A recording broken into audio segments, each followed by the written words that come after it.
It's genuinely difficult. It's hard to explain what is happening to a 5-year-old, a 6-year-old, or even a 7-year-old.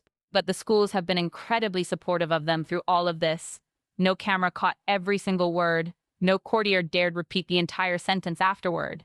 But everyone sitting inside the Windsor State dining room understood exactly what had just happened. Queen Camilla slowly rose from her chair and looked directly across the table at Catherine. Then she made an accusation that no formal royal occasion was ever supposed to witness. The Princess of Wales didn't look down. She didn't shrink back. Instead, Catherine calmly reached into her evening bag, pulled out a single card, unfolded it, placed it beside her plate, and simply waited. And that small gesture would soon become the most important moment of the entire evening. Before we go deeper into what this could mean for the royal family, make sure you subscribe so you don't miss a single update. The evening that broke the surface Windsor State dinners are among the most carefully controlled events in the royal calendar. Almost nothing is left to chance.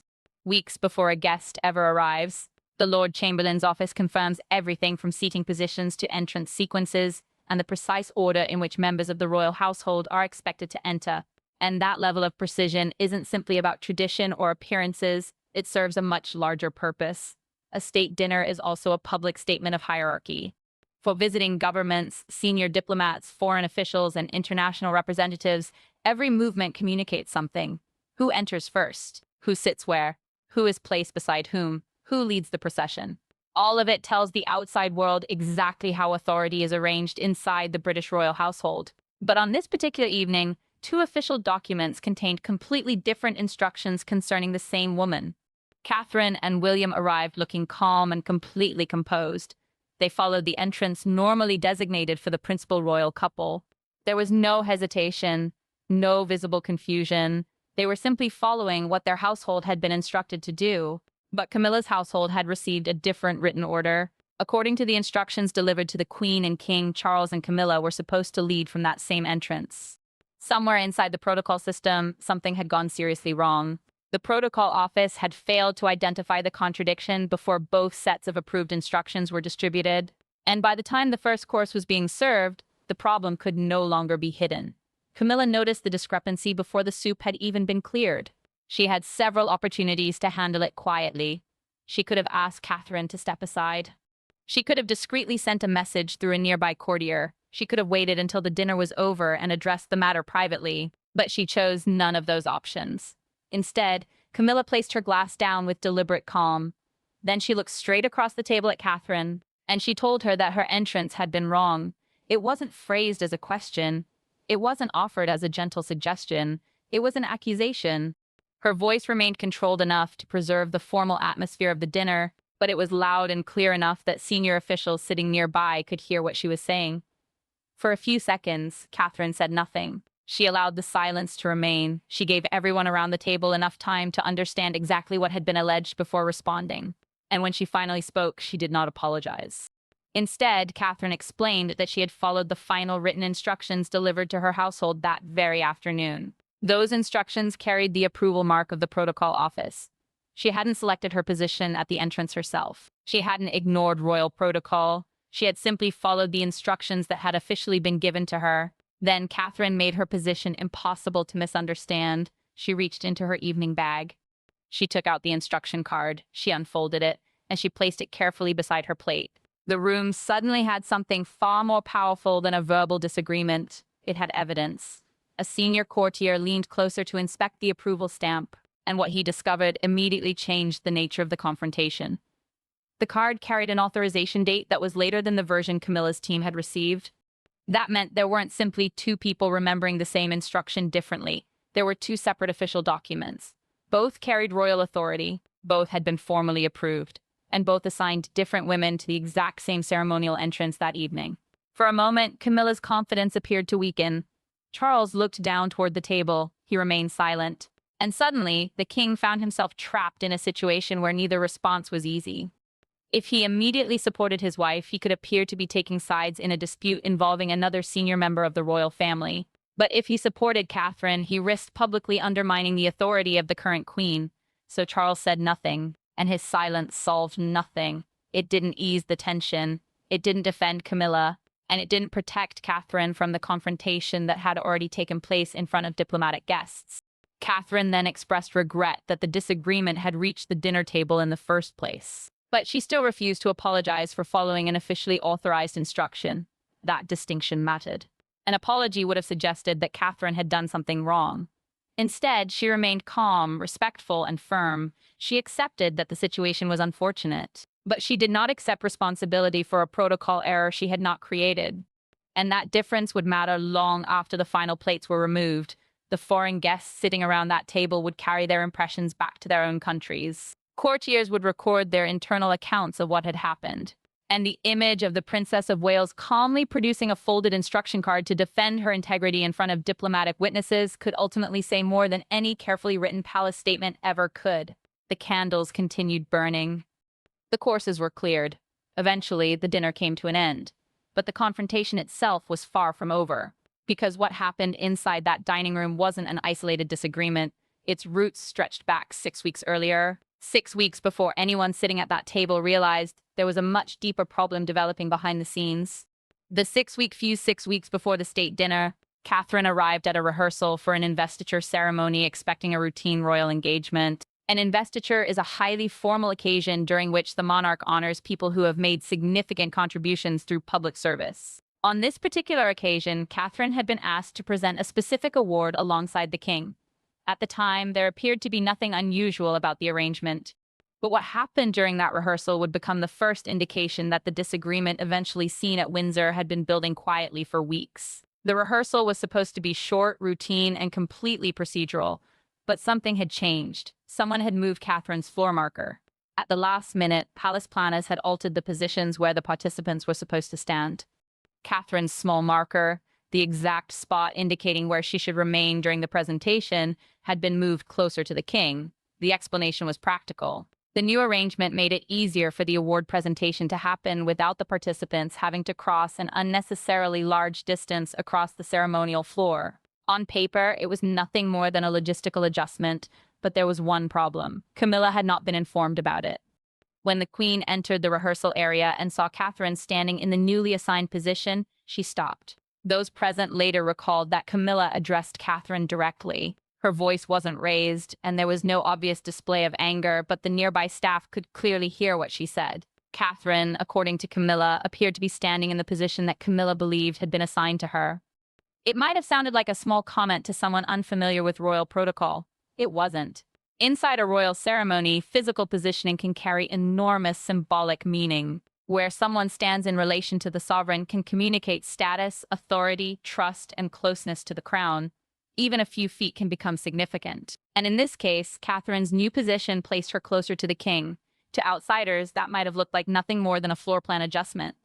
But within the royal household, it could easily be interpreted as something much larger. It could suggest who was being given greater prominence during an official ceremony.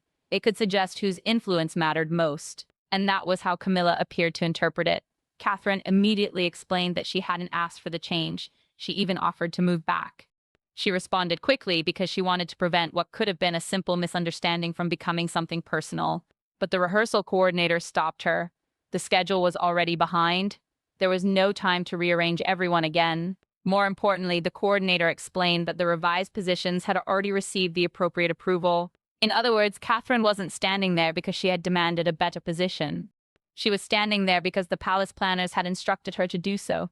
Yet Camilla saw something in the situation that Catherine never intended to communicate. If palace officials were voluntarily moving the future queen closer to the king without first consulting the current queen, then perhaps the change wasn't entirely about logistics.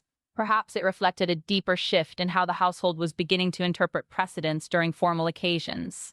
Camilla didn't openly spell out those fears inside the rehearsal room, but the concern was already there. What if this wasn't simply a practical adjustment? What if it was directional? What if it represented the beginning of a gradual change in who was being placed closer to the center of royal authority? Catherine left that rehearsal deeply uncomfortable. Later, in a private conversation with William that was recorded in a household account, she reportedly admitted that she was worried about how her every responsibility would be interpreted. She feared that whenever she accepted a new duty, people might assume she was trying to claim something that didn't belong to her yet. That wasn't how Catherine viewed her role, but she could see how easily every ceremonial decision could become another source of suspicion. William tried to reassure her. But he understood the underlying problem. If every royal engagement turned into a quiet competition over where people stood, who entered first, or who appeared closest to the king, then working together would become increasingly difficult.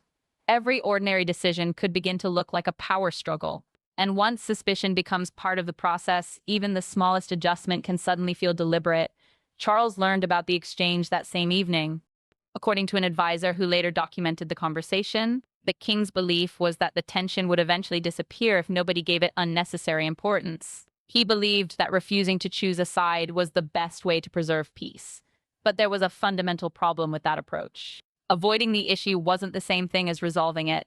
Charles wasn't eliminating the tension. He was simply delaying the moment when everyone would have to confront it. And over the following 6 weeks, that unresolved tension began appearing in one small household decision after another. Two separate royal offices continued making decisions that reflected the growing divide. Neither side had been openly instructed to compete, but the rivalry was becoming visible in the details.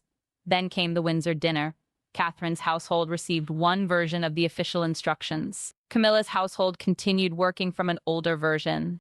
And somewhere inside the protocol office, a staff member realized that both documents were still active at the same time. The problem was identified, but it wasn't fixed. Nobody reconciled the two versions. Nobody made certain that one was withdrawn and replaced. And that decision mattered because, by then, staff members had begun quietly aligning themselves with one side or the other, even though no senior member of the royal family had formally told them to do so.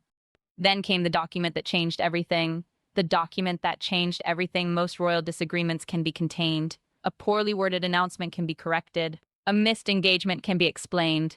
A scheduling mistake can be quietly adjusted. And even a private argument between senior members of the family can sometimes be kept behind palace walls. But there is one thing that becomes much harder to control: a documented contradiction. Especially when that contradiction appears on official paperwork carrying the authority of the palace itself. That was exactly what Catherine placed beside her plate at Windsor. To understand why that small folded card suddenly carried so much power, it's important to understand what these royal instruction documents actually mean. They aren't casual notes passed from one assistant to another. Formal instructions issued through the Lord Chamberlain's office, the senior royal department responsible for managing state ceremonies and maintaining established protocol, carry official authorization. Following an approved instruction is supposed to protect the person carrying it out. Disobeying one, on the other hand, can be treated as a breach of protocol. So when Catherine was accused of entering from the wrong position, the issue wasn't simply whether she remembered the instructions correctly. She had documentation. She had followed the order that had officially been given to her household.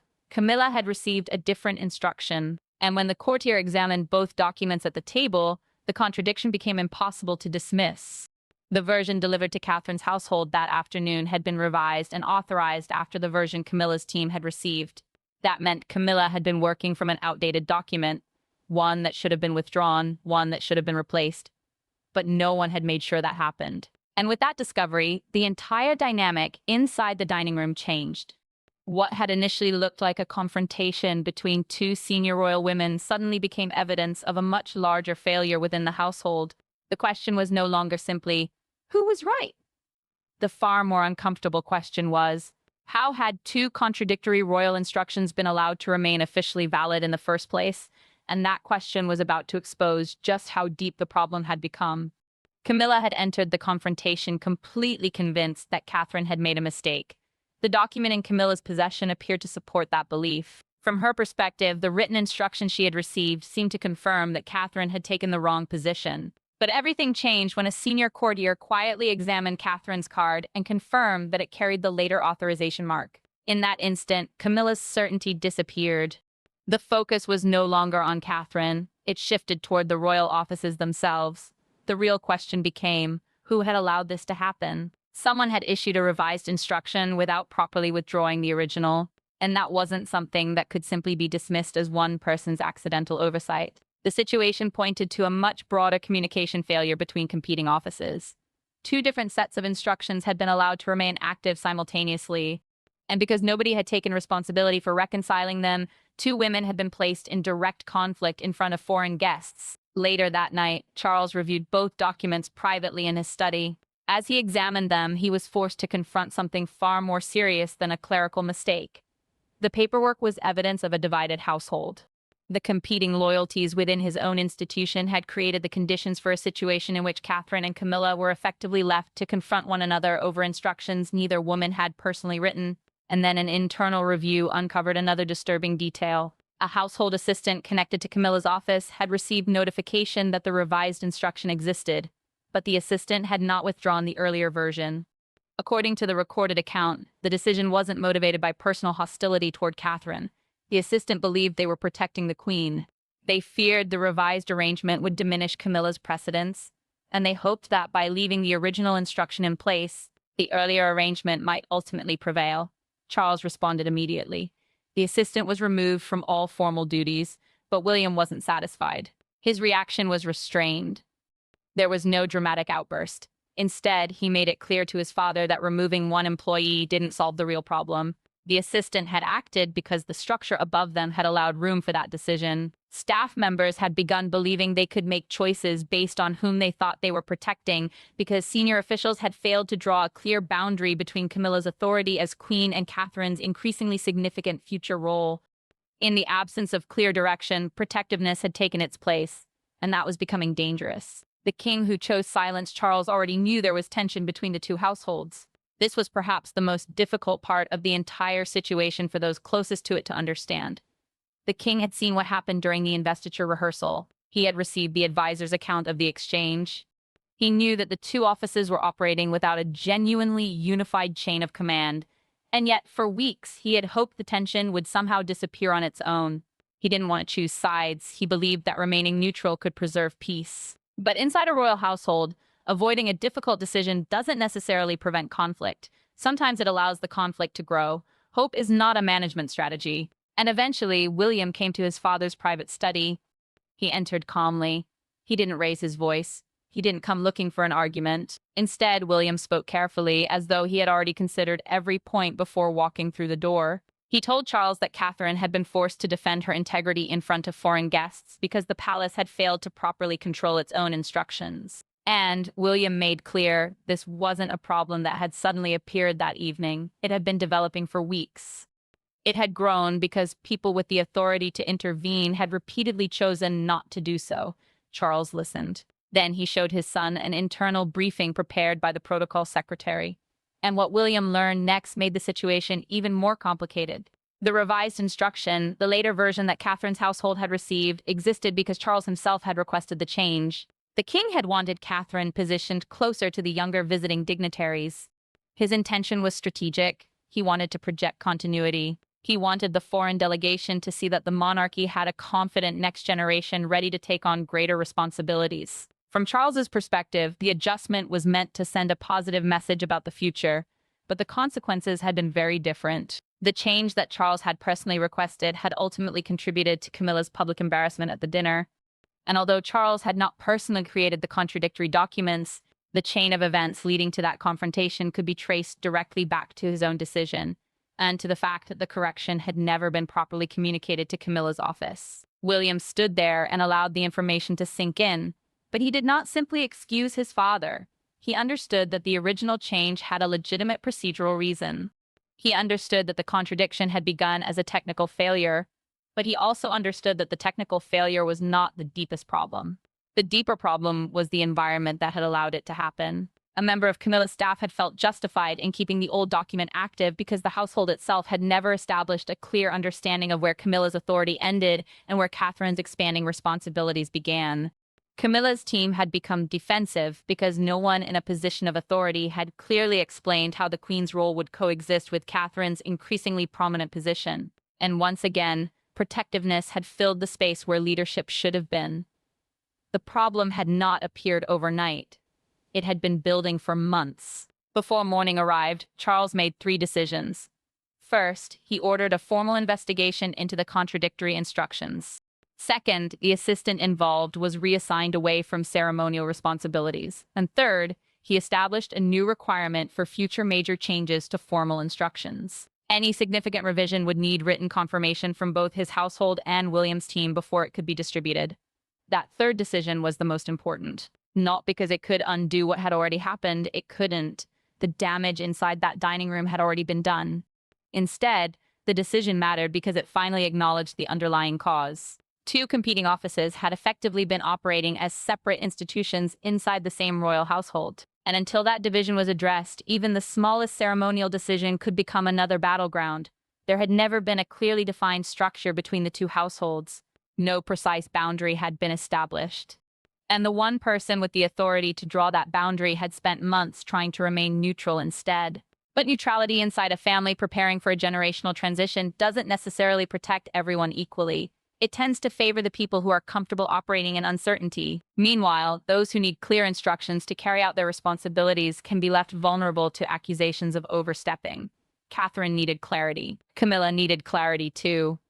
Neither woman had received it, and eventually that lack of direction produced a public confrontation during one of the most formal events on the royal calendar. Catherine had arrived at that dinner with an official card that ultimately became her defense. And Charles was left alone after midnight, forced to question whether his attempt to avoid taking sides had stopped being caution and had quietly become a decision of its own. The room without rank Catherine decided that something had to change, so she wrote a note by hand. She didn't ask an assistant to draft it. She didn't have a member of her staff review the wording. She wrote it herself. Then she folded the note and sent it directly to Camilla. The request was simple.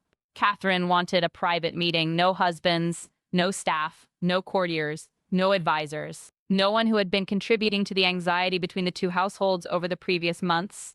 Camilla had every right to refuse. There was nothing in the note that required her to accept. It contained no official instruction, no expectation of compliance, and no royal authority. A refusal would have been completely understandable. But Catherine believed the two of them needed to address what had happened away from everyone else. If they continued allowing staff members, protocol documents, and household politics to speak for them, the conflict would only become harder to control. So she sent the note. Camilla agreed. The room Catherine chose was small by Windsor standards. It wasn't one of the grand ceremonial rooms. There was no fire burning in the fireplace. There was no elaborate arrangement of chairs designed to communicate rank. When Catherine arrived, she stood near the unlit fireplace. She deliberately avoided sitting in the chair associated with greater status. She wanted this meeting to begin without the visual reminders of hierarchy that had contributed to the tension between them. Then Camilla entered. She closed the door behind her. Her eyes moved toward the empty chair. Then she looked at Catherine. For a moment, she said nothing. And perhaps that silence was more significant than anything that could have been said in front of a room full of courtiers. There were no staff members nearby, no folders, no protocol officials, no one to interpret their words. The usual royal protections had been stripped away. Whatever happened next would depend entirely on the two women themselves. Catherine spoke first. She explained what the confrontation at the state dinner had done to her. It wasn't simply that she had been embarrassed. She felt as though she had been publicly accused of disloyalty in front of people whose confidence and respect would eventually be essential to her role as future queen.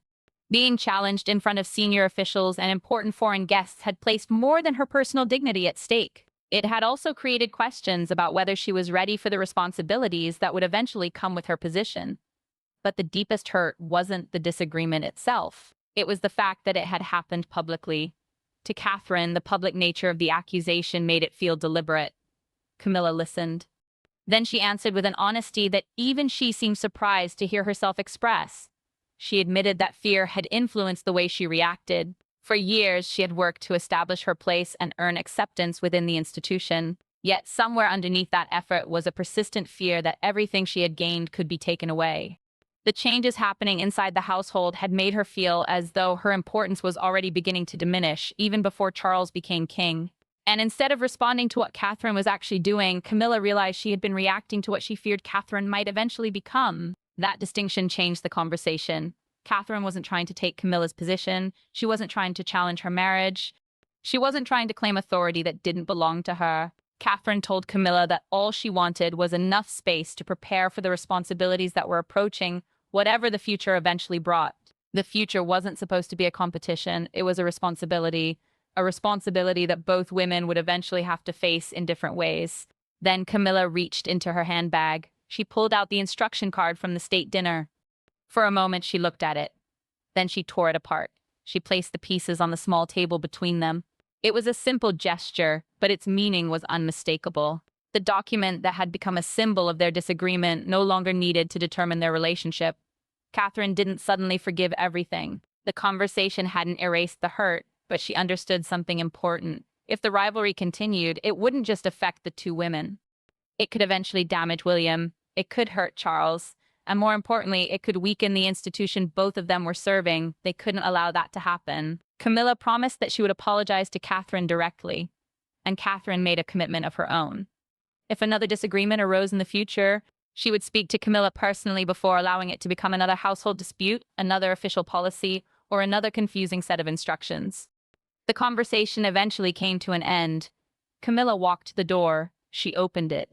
Then she allowed Catherine to leave first. It wasn't an admission of defeat. It wasn't a statement about rank. It was something much simpler. A gesture that suggested the possibility of a different beginning. But what happens after the door closes? What remains after the door closes?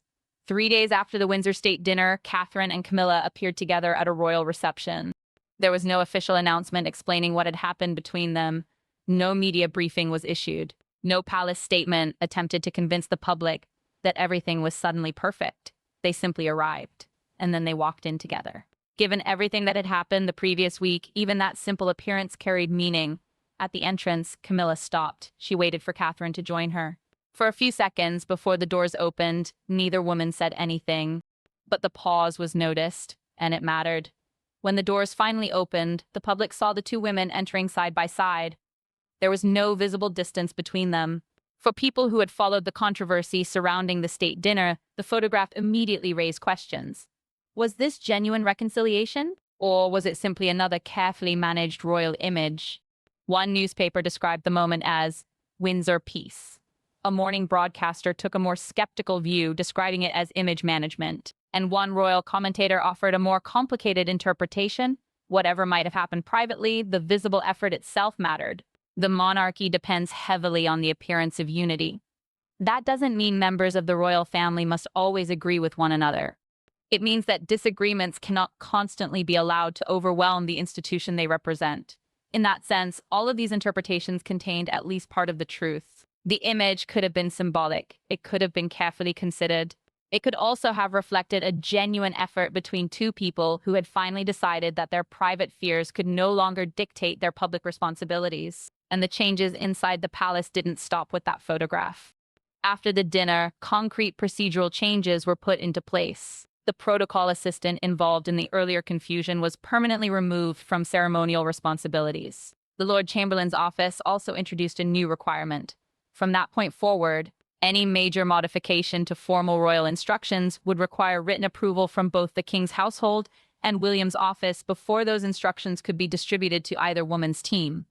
It was a bureaucratic change on paper, but its meaning was much larger. The palace was finally acknowledging that two separate offices could not continue operating according to competing interpretations of authority. The problem hadn't simply been one misplaced floor marker, it hadn't simply been one outdated card, and it hadn't simply been one uncomfortable dinner. The deeper problem had been the absence of a clear line between two roles that were becoming increasingly important to the future of the monarchy. And now, for the first time, that line was finally being drawn. Charles publicly acknowledged that there had been a mistake in the ceremonial instructions. He also confirmed that the senior members of the family remained committed to working together. But Camilla's contribution to the official statement was perhaps even more revealing.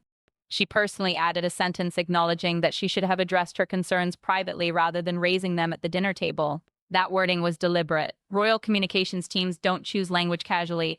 Every sentence is considered. Every word can carry meaning. And for a queen to openly acknowledge that a public setting had not been appropriate for raising such concerns was unusually direct by royal standards. It wasn't a dramatic admission, but it was an acknowledgement that the way the disagreement had been handled mattered just as much as the disagreement itself. William watched the joint appearance on a monitor before Catherine returned. Throughout that week, he had been angry. He had also been protective of his wife. But Catherine had asked him twice not to confront his father over what had happened. Both times, William listened, and although holding back wasn't easy, he eventually understood that Catherine was right. She wasn't asking him to ignore what had happened. She was asking him not to turn a private family problem into another public confrontation. Charles experienced the moment differently.